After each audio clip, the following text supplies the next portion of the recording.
Saudações a todos, de acordo à hora. Sejam bem-vindos à Escola Sabatina, não é? Não é uma escola sabatina no padrão normal, como estamos acostumados, mas espero que estejam atentos e acompanhem-nos ao longo do estudo que estamos aqui agora realizando. Mas antes de começarmos o nosso estudo, gostaria de convidar todos que nos prostremos com os rostos inclinados a fim de fazermos a primeira oração. Oremos. Eterno Deus, nosso Pai que está nos céus, queremos te implorar ao Pai Eterno que nos acompanhe nesse estudo, de modo que tudo possa correr de acordo à tua vontade. Em nome de Jesus, amém. Bom, a semana passada nós estudamos a lição número 5, que teve como tema desculpas para evitar a missão. Essa foi a lição de número 5. E o texto-chave está no livro de Isaías, capítulo 6, verso 8. E diz assim o texto: Depois disto, ouvi a voz do Senhor que dizia: A quem enviarei? E quem há de ir por nós? Eu respondi: Eis-me aqui, envia-me a mim. Isaías 6, verso 8. Aqui o Senhor estava apresentando um convite, né? De forma subentendida, estava convidando alguém a se predispor para cumprir a missão. E Isaías se predispôs. Agora, eu fiz uma questão. A Jonas, o Senhor fez um convite a Jonas ou não? Ou era um imperativo, né? Um imperativo, uma ordem, né? Uma missão direta a Jonas que ele tinha que cumprir? Essa era a pergunta. Na verdade, nós temos que entender que todo... É assim, né? Todo convite de Deus acaba sendo uma missão. Ele é o soberano, né? Ele é o soberano. Ele sabe melhor, sabe melhor das coisas. Conforme nós bem há pouco estávamos a conversar sobre esse texto de Isaías 6, 8, né? Onde Deus faz o convite e depois também Deus quase que se baixa mesmo até o nosso nível. Quer dizer, quem irá por nós, né? Ele está a dizer o seguinte: essa missão é nossa. É nossa. Não é minha. É nossa. Olha, logo, quando Deus traz isso como nossa missão, é porque nós somos parte disso. Somos parte disso. Então, agora, quando perguntas por que Jonas, estamos a falar de Jonas, mas traz o livro de Isaías. De Isaías, sim. É praticamente para servir como um exemplo. Exemplo. Quanto à disponibilidade que devemos ter na obra. É necessário que nós tenhamos... porque quando tu conheces quem é o teu Deus, tu fazes, tu obedeces aquilo que Deus diz. Sim. Isso é o normal, é o mais normal a acontecer. Sim. Pronto.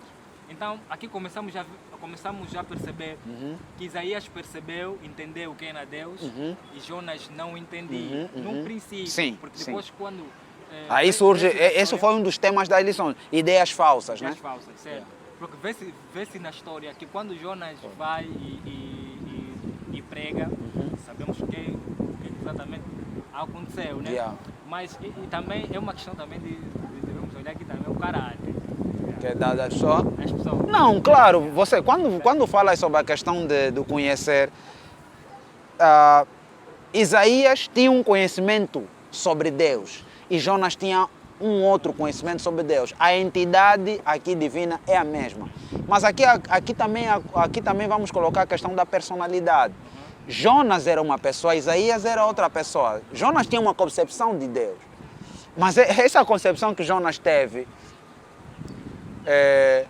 vamos enquadrá-la em ideias falsas, mas se nós refletirmos bem, Jonas tinha as suas razões de não ir.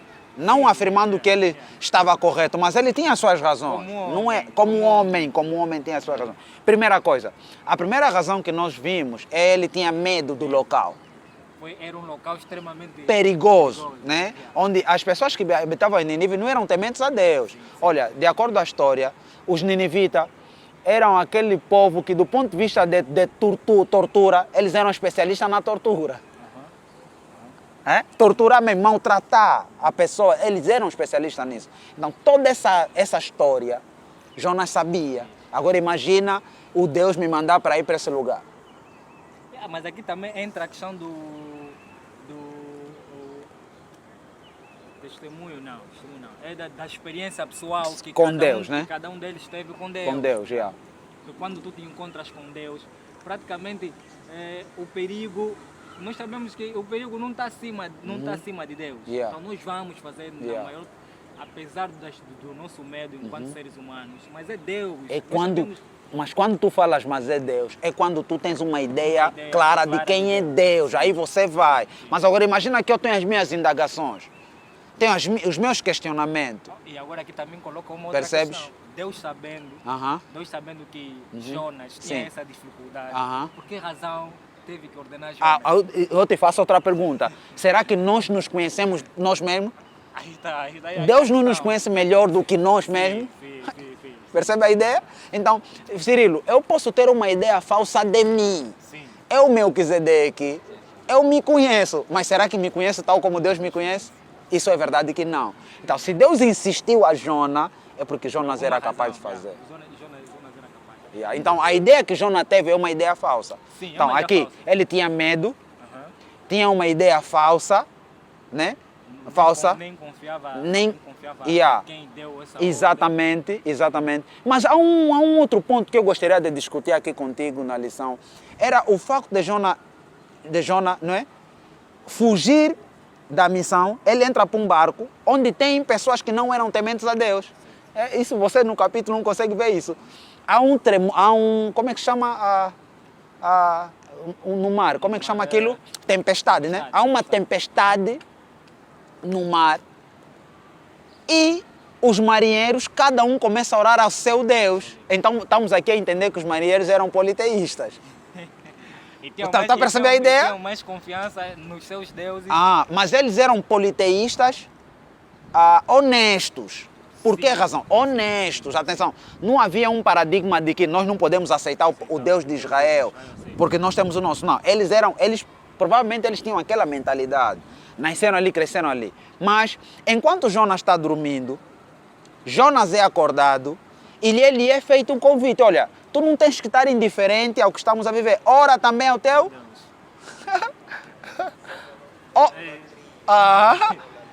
ora também... Enquanto nós estamos orando, ora também ao teu Deus. Agora, adivinha só. É feita uma pergunta a Jonas. Quem és tu? De onde vens? E Jonas começa a falar, eu sou hebreu. Eu temo um Deus que fez os céus e o mar. Agora imagina, se o Deus desse cara fez o mar, então a solução do problema está com esse cara pode resolver.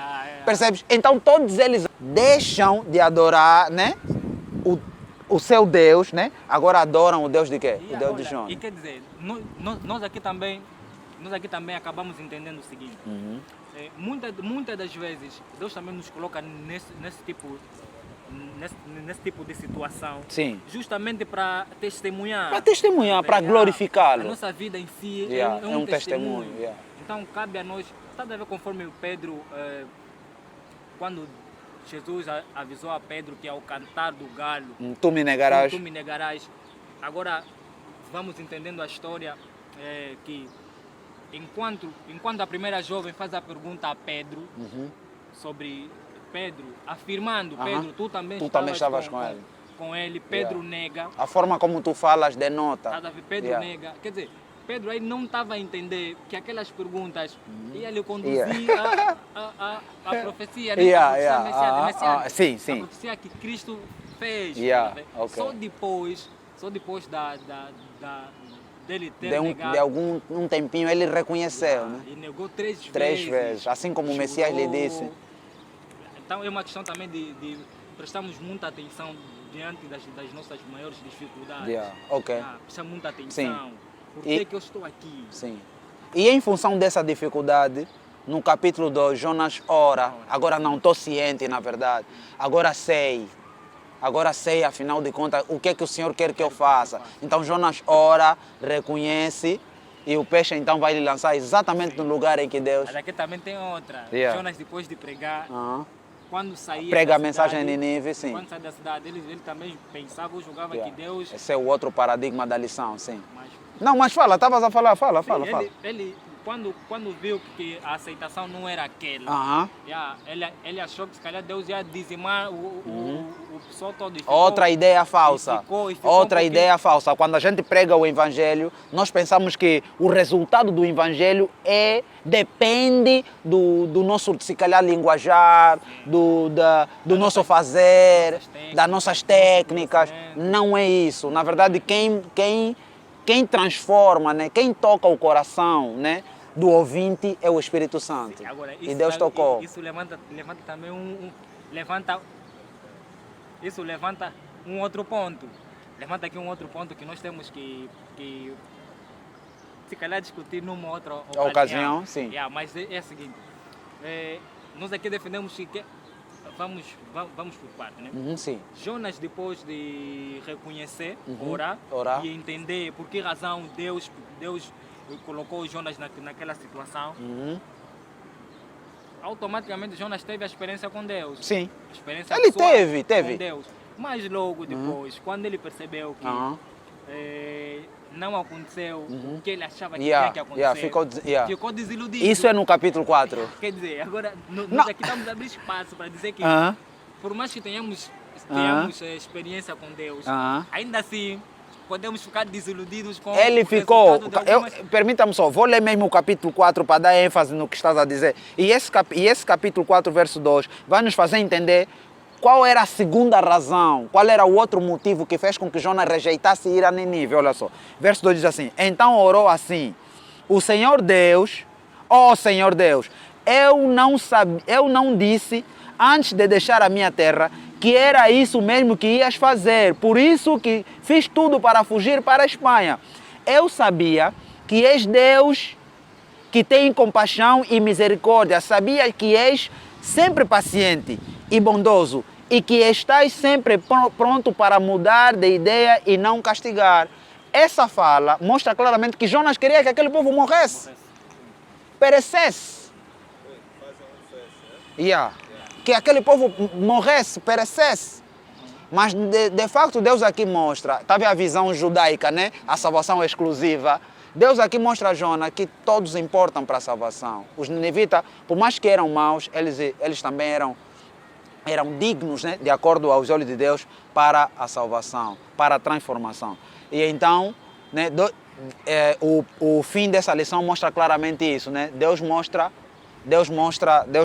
a Jonas que todo mundo, não é, merece ser salvo, que a salvação ela veio para todos, né? Que a salvação não depende de ti, Jonas, mas que depende daquilo que eu faço às pessoas, né? Então, eu acho que com isso estamos a terminar mesmo, não sei. É praticamente isso. Eu vou terminar com assim, um conselho. Muito rápido mesmo. Muito rápido. É necessário que nós entendamos primeiro o que é o Evangelho e termos uma experiência com Deus. Porque se as pessoas não conhecerem, não tem como exercitarem a fé. Então é necessário que eles conheçam. Então, meu irmão, tu que estás aí, tu que conheces a verdade, tu conheces a palavra de Deus, continue pregando, não desista, que Deus abençoe. Amém. Então, que Deus seja louvado pelo tempo que passamos aqui estudando a lição. Não é? Jonas teve a sua experiência, acredito que você também tens tido a sua. Se não tens, acredita que terás. Esperamos que dentro dessa experiência o Espírito Santo possa lhe conduzir. Que o Senhor te abençoe. Universidade Sabática.